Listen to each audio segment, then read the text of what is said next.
Hey friends, welcome back to a new video. Today I want to talk about how you can manage your application properties using the AWS Parameter Store. If you're already using AWS, then it's a pretty nice option because you can also manage secrets in there and make sure that only the users who should have access to it can see them. I assume you already have a little bit of knowledge in AWS, so with that said, let's code. So before we start writing the application, let's take a look at AWS. I assume you already have an account, and the first thing that we want to do is make sure that we have a user that we can work with. So I go to IAM, then to users, and I create a new user for just that purpose, axjr.dev.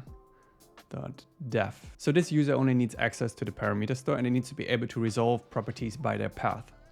So I'm attaching a policy directly. I create a new one. I go to the JSON view. I paste it here. You can find this in the link below.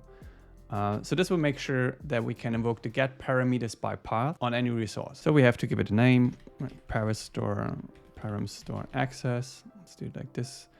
We create a policy and that's it. So we go back to our user, refresh the policies here and look up the param store access. And then I can just assign it to that user.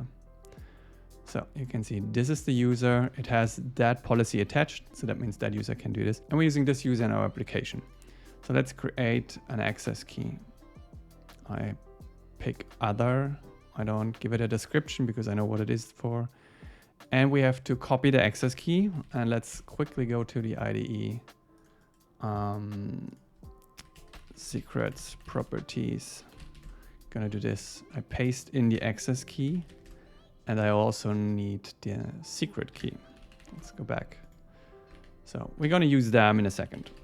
So now we have the user, but we also want to make sure that we have some properties that we can actually use. So let's go to the systems manager.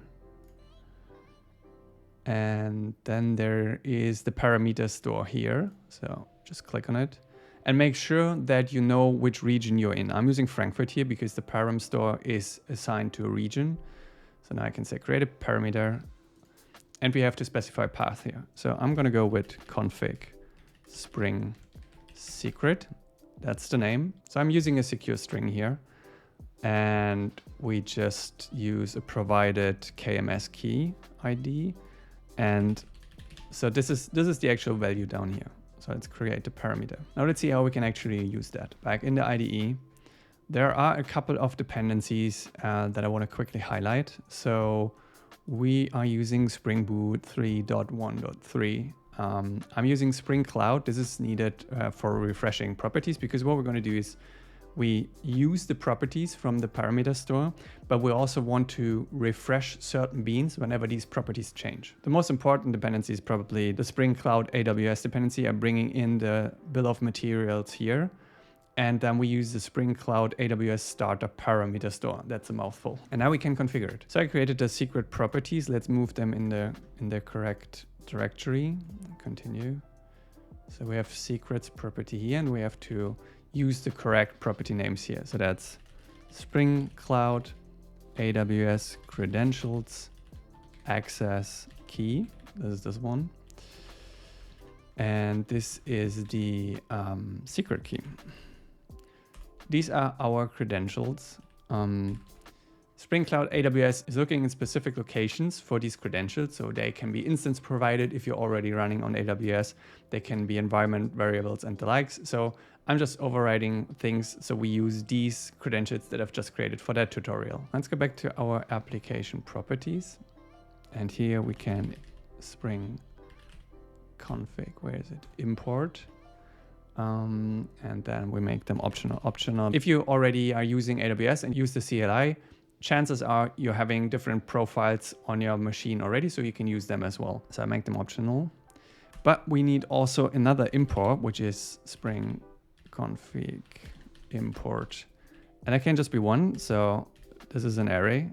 So let's make sure that we have the secrets. And the other one is not secrets YAML, but it's AWS parameter store. And then the path, right? So if you remember, this is the path that I have chosen, /config/spring. So if I go back to the parameter store, you can see /config/spring, and secret is the actual secret. So we have to import that entire path and all the parameters that are set there. I also want to make sure that we are using the correct region. So my region static equals, for me, that's EU Central 1. Again, for you, that might look different. And that's about it. Let's write some code. I start with enabling the scheduler. So I enable scheduling because I want to print out the property value every second so that we can also see if it changes. This is why I bring in the scheduling. Let's create a new class, secrets. And in here are two components. First one is the, let's call it secret holder. And this is the component that has the actual secret from the parameter store. So we can inject this. Since I'm using Kotlin, I have to escape this here. And then we make it private. We make it late init because it's only initialized after the application has started.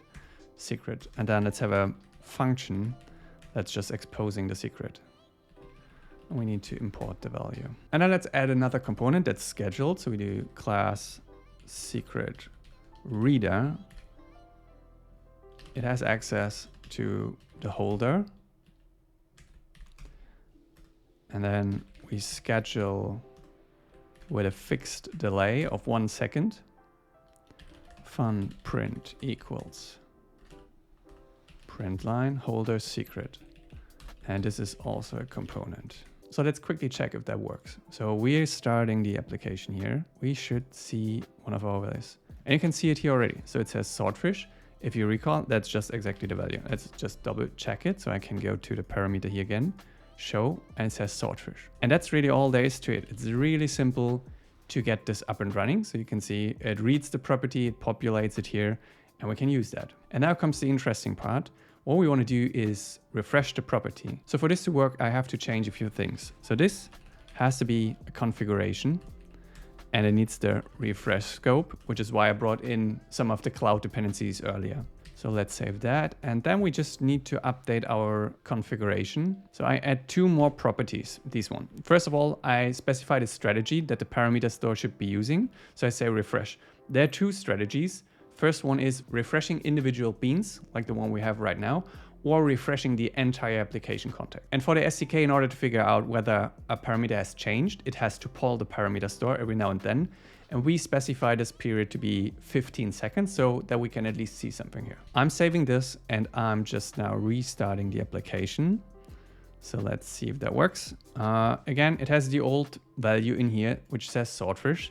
So let's go back here. And now we can hit edit and we can make this something new. And I change this and we go back to IntelliJ and we can see it has changed already. So you can see we've just hit that 15 seconds threshold and it already shows us the new value here, something new. And that's about it. Pretty short and sweet and a good way to leverage AWS to manage your properties. You can even use this for multiple environments. So you can either separate them by path. So you could have config, production, and then the values, and config, staging, and all the values. Or you could have dedicated sub-accounts within AWS and then use the same path and names. I hope that was useful. If you liked this video, consider subscribing so you see more of that in the future. Thanks for watching, and I'll see you in the next one.